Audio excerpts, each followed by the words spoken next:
G'day and welcome to the Australian Employment Party podcast, Let's Get Fiscal. My name is Iain Dooley. I'm here with Tim Jones. Good evening again. And I'm here in my Deficit Owl t-shirt today, which Yes. is available for another 4 days from our campaign. I've got a link in the description. Quick housekeeping, you can find out all about our party at australianemploymentparty.org. You can tweet at Iain Dooley or to tweet me, or at FourthLeft2 for Tim. Yep. And also use the hashtag OzMMT, that's OZMMT. And we've also got a Facebook group if you just search Australian Employment Party. And this week we are doing this is the first of our sort of news and topical podcasts. We've done our intro series. And this week the big topic we're going to talk about is a universal basic income and whether or not it's the right choice. But we just wanted to first go, Tim, to wrap up some news of the week. Yeah, a bit of a news wrap up. I think the first thing you wanted to throw to, I think, was the Media Watch show. It was by Paul Barry about Alan Kohler and his statements on the... Yeah, so Paul Barry did a special Media Watch about how the demise of online media and just media generally. So it's gone from online's killing traditional media to just all media is dying. And at the root of this is journalism not being able to be funded by ad revenues anymore.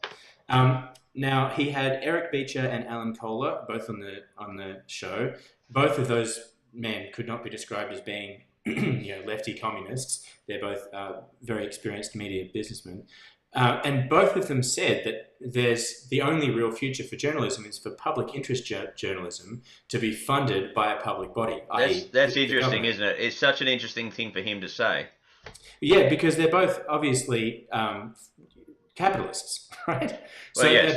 they both said, and Eric Beecher's specific prescription was that you could have independent media funded independently, the same as we have an independent court system. So just because it's funded by the government doesn't need to compromise its independence. Well, I just want to chirp in here Malcolm Turnbull's comment this week. He actually, I don't know whether it was misspeaking, he called the ABC the government broadcaster. Instead of the national broadcaster, So is it about the government and his party who's running the government, or is it about all of our citizens in this nation? Right. So I think there would be considerably more uproar if he called the High Court the government court, for example. Both of these men, high-powered businessmen, capitalists, rich, both of them said that really government funding was the only future of journalism. Paul Barry's response to this was, isn't it, the taxpayers will never put up with it because they don't want their taxes to fund public journalism. His solution was for everyone to reach in their pocket and pay for media, which is the taxpayers paying for it anyway. But isn't that silly that he thought people would accept paying for it in one way, but they wouldn't accept taxes paying for it. Now, that even just belies a misunderstanding of modern money anyway, because taxes don't fund anything. So the sooner we can divorce people from this notion that taxes are somehow funding public interest or public interest works or public works, then the sooner we can release ourselves from the shackles of neoliberalism and allow us to pursue what is truly in our interest, rather than being beholden to this profit motive all the time. And really, it's about nation building, isn't it? Right. We need a functioning media to have a functioning democracy. Sure. Okay, then, and that's fair enough. Quickly now, I think we were going to talk to Medicare. Medicare privatisation is on the agenda, according to the Labor Party, and honestly, according to Malcolm Turnbull, because he's already sent out the billing information to tenderers to start that death by 1,000 cuts that the neoliberals tend to do, so they privatise something that's really useful and wonderful for the nation so that their mates can make lots of money. Now, am I being extreme when I say that? I think that it doesn't. I don't think it necessarily comes down to doing favours for mates, but the neoliberal agenda about privatisation is founded on an erroneous notion that somehow we gain efficiencies, that somehow government is always inefficient and that the market or private operators are more efficient. But the problem is that there's not going to be more than one Medicare payments provider, right? They're not going to have, I'm not going to go to the doctor and I'll be able to choose, do I want provider A or provider B this week? There's only one. And all the competition happens during the tender process, which is probably not that fair competition. I mean, I've been involved in a couple of tenders, and everything I know about tenders indicates that the person who won the tender generally had won it before they did the tender process. Well, that's why I say, Right. So, yeah, I mean, there's an element of back scratching in there, I'm sure. But really, the neoliberal ideology is that we get market efficiencies. Now, you only get market efficiencies when people are making decisions. And if we only have one decision ever made, it's behaving as a natural monopoly, and we can't possibly get any benefit from it. No, fair enough. And it does seem to me that if you have a private company running something like that, then they will keep everything that they know about what's happening in that business private as a commercial secret. Right, yes. But if it's a public concern, everything has to be known. Everything has to be declared of freedom of information. So it goes into this dark zone where people are just creaming profits from the public. And everybody pretends the convention that privatising something is such a good thing. It's not. So that somehow we'll get efficiencies from it. But whenever something behaves as a natural monopoly, you lose all the efficiency that markets provide. Because there's only one decision made, and it's right at the beginning, and then the cost of change is too high. So there's no way that it's ever ended up being more efficient or better efficiencies. All that happens is that the government ultimately can just abdicate responsibility for things. And the services degrade. Look, there's a bit of a segue there to Parakeelia. There's a bit of a funding thing with the Liberal Party. Apparently they fell foul with the New South Wales laws and so on. So this is us paying money into a company that's owned by a political party that pays that money back to itself, which is entirely illegal. So this is the market again creeping in and people manipulating. What's your take on that one? Well, I like what you said. We were talking about this earlier, and you mentioned that in your experience of doing kind of engineering operations, when there's a workplace safety hazard, they talk about engineering it out. Engineering a safety problem out. Yeah, that's right. Yeah, there's a hierarchy of safety, and right at the top is you engineer the possibility of that accident happening. Cover up the hole, put the guardrails around, get rid of that thing that's hanging over the top of people's heads. And I think that also comes down to changing incentives. So, for example, an example with which came to prominence recently was road safety for truck drivers. Anytime a truck driver is being paid in such a way that it encourages them to go very long hours without sleep, that's going to reduce safety. It is. So systems of incentives and engineering problems out can be related. And I think that really we have to look at why are politicians and political parties so willing to sell out for so little money?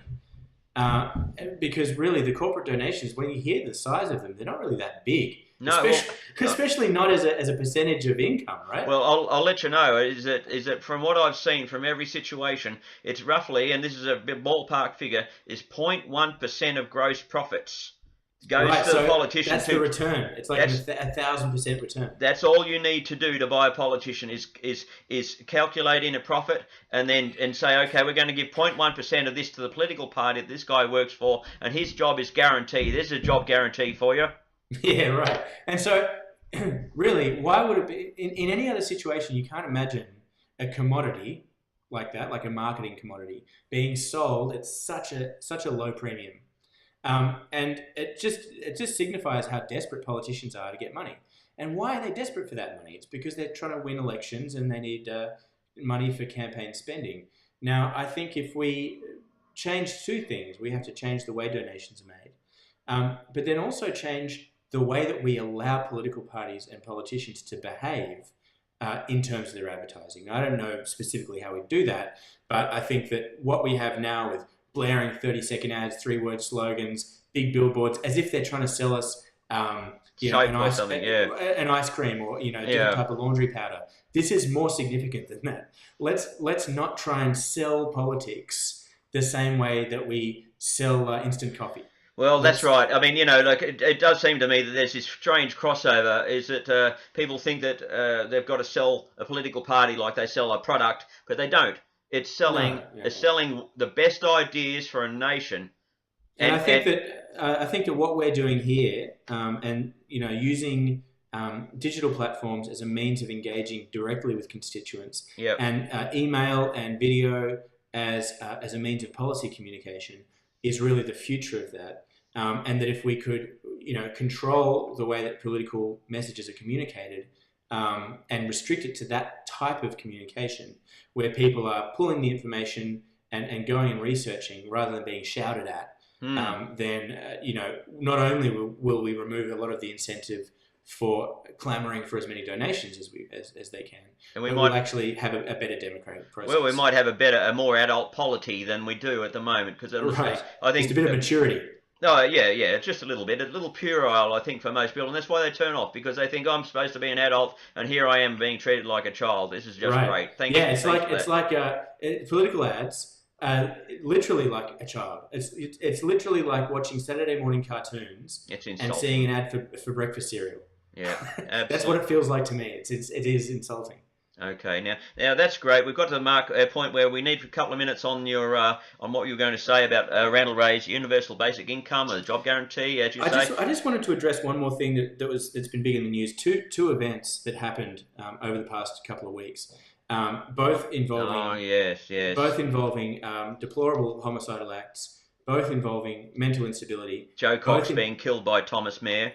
Right, and the Orlando murders, the massacre there. Yeah. So we've got two scenarios, both a single person, both reacting or being triggered, both mentally unstable, both being triggered by fundamental hate speech, fundamentalisms, and we have a completely different treatment of them, a very subtle but very important differences in the mainstream media, where one was described as a terrorist act, and the other they were very quick to say that Mayer was a loner, right? So in order to avoid anyone making connections between the fundamentalist hate speech from the extreme right-wing British politicians and his actions. So, and I think one was a white guy, one was a white guy, and one was a Muslim. That's how it rolls, isn't it? That's how they're different. The mainstream media is so quick to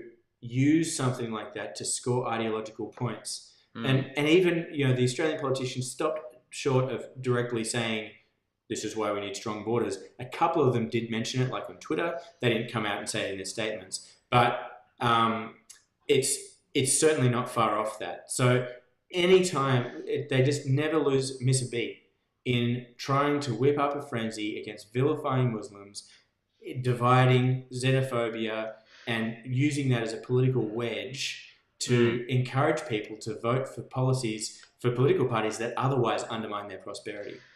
Yes, well, that's right. I mean, this is the use of rabble rousing. I mean, nobody likes to think of themselves as a rabble, but yeah.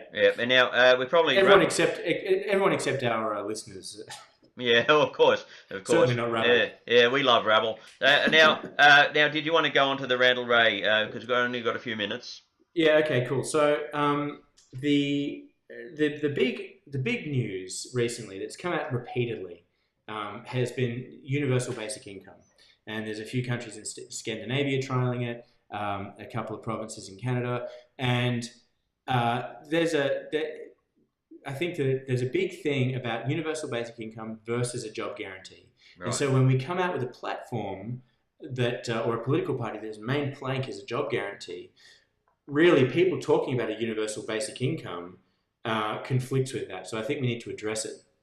Right. Yep. And I think we were having a chat before, and we were talking about the fact that people aren't referred to nowadays, since we've gone from an agrarian society to a modern society, that we're not talking about all these unemployed farmers that are lying around. Generations of unemployed farmers. That doesn't happen. And we don't need buggy whip factories anymore. And all this sort of thing.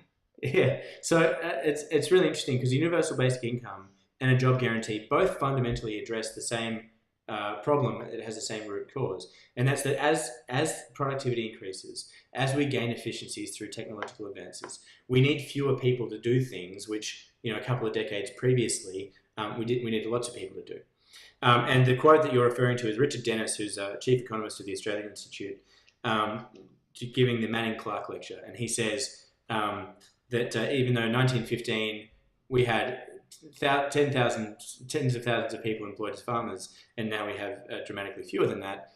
We don't refer to ourselves, we don't think of ourselves as unemployed farmers. So one of the chief arguments that people say in favour of a universal basic income, and I want to cut to a video of this just in a second, is that we're going to lose so many jobs in such a short period of time. We can't possibly create more. Well, it's sort of a bit of like a Luddite moment, isn't it? Where this moment of panic comes in, where people don't know what's going to happen the week after next. When right through history, this is what happens: is things resolve themselves. So in psychology, they talk about the autonomic system. You know, where things find their own status and stasis, so that things eventually work out, and things are quite fluid, and the future will come no matter what happens. And I had a bit of a laugh when you mentioned the Star Trek versus the Matrix future. Is this too soon to speak to that? Yeah, well, let's just quickly cut to this video, because I want to preface this with a video I saw recently from the author of a popular book about universal basic income called Raising the Floor. So let's look at that. Okay. Okay, so as you can see, it's really this concern about, as you know, he uses the example of truck drivers. We're going to lose a lot of truck drivers very shortly, and we can't possibly think of jobs to replace all of those truck driving jobs. Now, it is, first of all, incredibly unimaginative, I think, and perhaps that's why the universal basic income receives so much more press than a job guarantee, because it just seems easier, right? Like, let's just give everyone money. We don't have to do any real thinking. Well, it has been termed sit-down money, hasn't it? Right. Yeah. And so that's the first criticism I would have of proponents of the universal basic income. That if their main problem with the job guarantee is that they can't figure out what jobs to create, they're not thinking hard enough, and that maybe they should spend some time with a pad and a pen, and I think in a couple of hours they'll solve that problem. I think so. The other main issue about universal basic income is that almost always, in all models, in all serious models of universal basic income, it's very difficult to avoid inflation. So universal basic income just gives everyone the same amount of money. It's not means tested. If you're working, you still get the same amount. If you're a millionaire, you still get the same amount. So really what happens is that just becomes the entry point for the market. And there's Bill Mitchell has written about this as well, and as well as Randall Wray. And one of the main reasons for that is that when you apply universal basic income, you don't get anything else for people to buy. So you're putting new money into the system, but there's nothing else for people to spend that money on. Now, if we have a job guarantee, not all jobs that were created would be consumable as a user-pays system, but you could have some of those jobs producing output that on a user-pays basis. So that would be effectively like a tax. Like if the user's paying for a government service, it's just the same as a tax, but it's a selective tax that people select themselves by choosing to buy that thing. Of course, it could still be made affordable because we're not relying on a profit motive, but it gives you much more flexibility in controlling the inflationary effects of that deficit spending to allow. But if you're just giving everyone money and then taxing it back, that would be exposed as being the lunacy that it is, I think. And like it would be quite a sea change for how a whole notion of self and nation and how we work and how we see ourselves, what we think is a worthwhile job and all that sort of thing. And I guess that's what we're talking about, is we're introducing these ideas because really a transition needs to be made away from this current, I don't know, you could call it a situation, you could call it lots of things. So, and like one thing I wanted to touch on too is the end game is to ensure that politicians, populations around the world can sustain themselves into a deeper future, into the deep time of the future. You know, it's like, what's 1,000 years from now? People can't even imagine, you know, they think, oh, we mightn't survive this century because of what we've done to the climate. But essentially what we want to do with this party is to presage or foresee what is a sensible way forward for a population, for a nation to take in order to sustain a stable existence. Right, a sustainable existence. And the best comparison or the best analogy for that, I think, is what you mentioned before, that we have two futures. One is the Matrix and one is Star Trek. And in both of those futures, we have achieved perfect automation. Right, robots are doing everything. But in one scenario, we have zero employment as a result. And in the other scenario, we have 100% employment as a result. So to me, a universal basic income looks more like the Matrix, and less like Star Trek. Everyone's plugged in, yeah. Right. I'd rather live in Star Trek. And so to me that just at a gut instinct level, the universal basic income looks more like that than the Star Trek one. The other point is about that transition that research into new technologies is something that is going to take up a great amount of effort. Every time we get to a new level, we have a new wave of professions that are created to perfect that level of technology. Absolutely. All the renewables, everything. It's going to be huge. Until we get to the point where we have perfect automation, there are thousands of years left of gradual iterations and generational changes. All we need to do is fill the gap. When one generation of skills becomes obsolete, support people with jobs in the meantime. Some of those will retrain and go into those new industries. Others will not. They still need to have the participation, the involvement, the productivity. We don't want, UBI completely ignores the social problems associated with involuntary unemployment. Oh yeah, and tremendous. If you don't support those people through the transition, that 30 or 40 years between their obsolescence of their skill set and the next wave of technology, then who's going to raise the children? Well, that's right. You have social problems. You have recessions. You have people's. There's no money floating in the economy. Anyway, look, we've got to wrap it up now. You happy to finish us off? Yeah. So I just want to on the topic of universal basic income. There's a lot of technical arguments for and against it, but when it comes down to it, you don't solve unemployment by giving people money. You solve unemployment by giving people jobs. Yeah. Simple as that. I think it's self-evident. I don't think many people disagree with us about that one. Yeah. Okay, it's been great. So this has been our first, week-to-week type podcast. We'll be doing them for the next few years. The first topical episode of Let's Get Fiscal. And I just want to remind people that although we're not contesting this election, we'll be making a big launch after this election, and we're going to be pushing through the next 3 years to really build up an audience, communicating honest policy through digital platforms, and really engaging with people so they can get a sense of who we are into the future.